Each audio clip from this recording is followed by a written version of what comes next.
Matt, it's a point on the road, 2-2 draw against Chesterfield. Should it have been more? I think it feels like that. I think I haven't seen it, so I can't overly comment. But people are telling me that the one that Connor scores and puts away was onside, Jamie onside there, and I think it's a stonewall penalty at the end. And I mean, whatever the ref said, he didn't see it, and he apologised if he's got it wrong, and I think he has. But again, I think it's hard to be disappointed with the win, with the draw, and not to have won. Because we probably come here and 2-2, if you'd have said that at the start of the game, we probably would have gone home and said, okay, we'll go with that. But I think we see what a good team that we are and show what a good team we are, that we come to somewhere like this. And I think we're all a little bit, in the pit of our stomachs, a bit gutted that we haven't gone on and won the game. I think sometimes that happens, it's League Two, it's blood and thunder. We make them make 4 subs at in the second half, which again just completely probably took us a few minutes to actually get to grips with what they were doing, and they changed shape, and that probably upset the game a little bit, and they get their goal during that period. So all in all, I mean, things in my head thinking about going in the lead twice, but that shows what we are in the way that we came back from the disappointment at the start of the second half. I think everyone in the stadium probably thinks that the momentum's with the opposition at that point, and we go and show that real mental toughness and that resilience to then go and get on the front foot at the start of the second half. So yeah, listen, we take the point, and there's going to be games like this throughout the season. But again, I think we show what a good team that we are, and that's when you've got a manager like Paul saying such nice things about us afterwards and before the game. Actually, I feel like we're on the right path, and we just have to keep working hard and keep believing in what we are. You were incredibly patient over the summer in the transfer window to get Nathan Lowe to the football club. 2 today, 6 so far this season for us. He continues to grow during this loan spell, doesn't he? Yeah, it does. I think the front two worked incredibly hard for the team. I thought the opposition were scared stiff of Jamil. I thought he beat up their centre-backs for large parts, and obviously Jammer gets through and for the first bit, and then Lowe does really well, does what good strikers do, is instinctively ready for the next one. But they're forming a good partnership, and I think, like I say, the thing with Lowe, as always, is the work that he puts in. It's really loud here, eh? It's louder than when we were playing. I think it's the work that gets put in by Lowe. He did a really good job because we were mindful of them. We didn't want them to switch the play, and they had to switch the patterns that they were doing and drop Banks in towards the back end of the first half because we weren't allowing them to switch the play through some of the work that Lowe and Jammer were doing.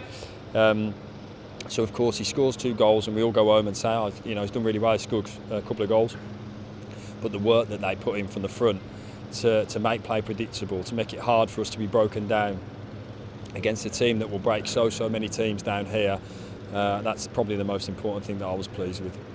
Jack Earing comes into the starting 11 today, makes his 100th appearance for the football club. A fantastic achievement for him. Why did he make the starting 11 and replace Jamie? Yeah, Jamie, well, because he's a great player, for one. He's a fantastic player. I think you see with Jack's quality, we're very lucky to have the midfield 8s that we have. And we also, when comms come on, we're very lucky to have the 2 pivots that we have in him and Ryan. And different games, different players will play. So I was always mindful of what I didn't want to do today, off the back of Tuesday, was throw my toys out the pram and change everything. I wanted to give the lads the respect of what we're doing. And that doesn't mean at other times in the season we won't change things, but it was really important, I thought, in showing that respect to the lads that have been playing so well, and not make too many changes. The one with Jez, gave us that little bit of fresh legs in there. Jamie's been not well the last few days, but as I say, I've got very good options in that 8 position, and they'll change and chop and change throughout the season, and today was another example of that. 10 league games into the season now, currently sitting top of the league on goal difference. Do you use the 10 games as a marker, or do you still see this now as being too early? I use the 46 games as a marker. I know we're a good team, and I think we see that we're a good team, but most importantly, we're a together team. And there's going to be so many challenges throughout this season. Gary, my assistant, just mentioned, through the winter months, we've got to work hard, we've got to grind through those times, we've got to show all different sides to us. And that's where I go away home thinking, that's the most important thing. We've got a long season ahead of us, 36 games to go, and we've got bite down on the gun shield and rest the next few days now, because obviously we don't play Bromley at home next week. Give ourselves the opportunity to you know, as I say, rest up, reset and go again for the next game away at Grimsby.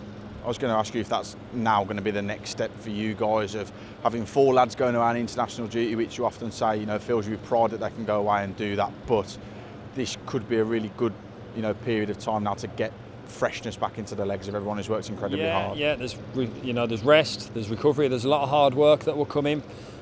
Because as I've always said, everyone, and I know everyone, when they come on and when they play, will want to be ready to do that. I thought you saw that from Brandon, who's been out for a little while, and to come into that game, I thought he really added an air of solidity and strength at that time in the game.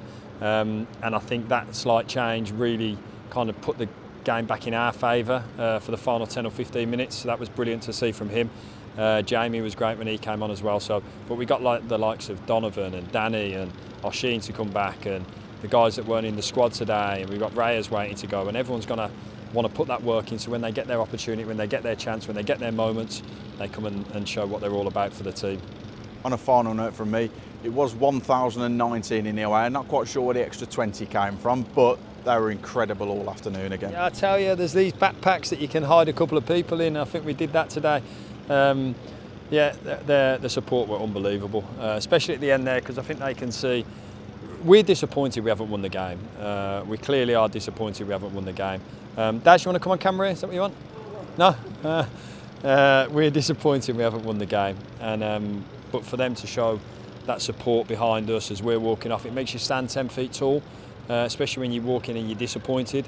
So yeah, they're an incredible group of supporters that we've got, this football club, and we just want to give them more good times.